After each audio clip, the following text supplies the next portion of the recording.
সিংহ মামার ঘুম ভেঙেছে, তবে ঘুম ভাঙতে একটু দেরি হয়ে গিয়েছে। ঘুমটা যখন ভেঙেছিল তখন সে তাকিয়ে দেখতে পেল সে শিকারের জালে বন্দী হয়ে গিয়েছে। এই জন্য দূর থেকে শিয়াল মামা কবিতা আবৃত্তি করতে থাকলো। সিংহ মামা তুমি ঘুমাও কিসের তরে, ঘুম তোমার ভাঙল তবে শিকারীর জালে ধরা পড়ার পরে। ঠিক একই রকম অবস্থা হবে আমাদের। আমাদের ঘুম ভাঙবে যখন ইন্ডিয়া আমাদের উপর আক্রমণ করবে, ইন্ডিয়া আমাদেরকে ফিলিস্তিন এর মতো বানিয়ে দিবে, তখন আমাদের ঘুম ভাঙবে।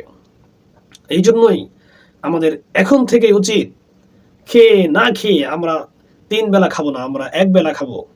আর 2 বেলার টাকা দিয়ে আমাদের মিসাইল তৈরি করতে হবে, মিসাইল কিনতে হবে, পারমাণবিক বোমা তৈরি করতে হবে, আমাদেরকে অ্যাটাক হেলিকপ্টার কিনতে হবে, আমাদেরকে প্রতিরক্ষা ব্যবস্থা আমাদের উন্নত করতে হবে। আর না হলে শকুনেরা, শিকারীরা আমাদেরকে সিংহের মতো জালের ভিতরে আবদ্ধ করে ফেলবে। কারণ বাংলাদেশের মানুষের ঈমান রয়েছে, বাংলাদেশের মানুষ মৃত্যুকে ভয় পায় না, বাংলাদেশের মুসলমানরা শাহাদাত পাওয়ার জন্য তারা উদগ্রীব, বাংলাদেশের মানুষ শহীদ হওয়ার জন্য তারা উদগ্রীব। তবে আমাদের কোনো অস্ত্র নাই, আমরা উগ্রবাদী সন্ত্রাসীদের বিরুদ্ধে যুদ্ধ করতে পারবো না।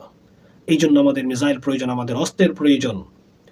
ইহুদিরা, খ্রিস্টানরা, হিন্দুত্ববাদীরা, সন্ত্রাসীরা তারা কোনোদিন মুসলমানের সাথে পারবে না, কারণ তারা তাদের জীবনকে ভালোবাসে। আর মুসলমানরা তাদের জীবনকে আল্লাহ তাআলার রাস্তায় দিতে ভালোবাসে। পার্থক্যটা এই জায়গায়। এর সাথে আমাদের প্রয়োজন এখন আমাদের প্রতিরক্ষা ব্যবস্থাকে উন্নত করা।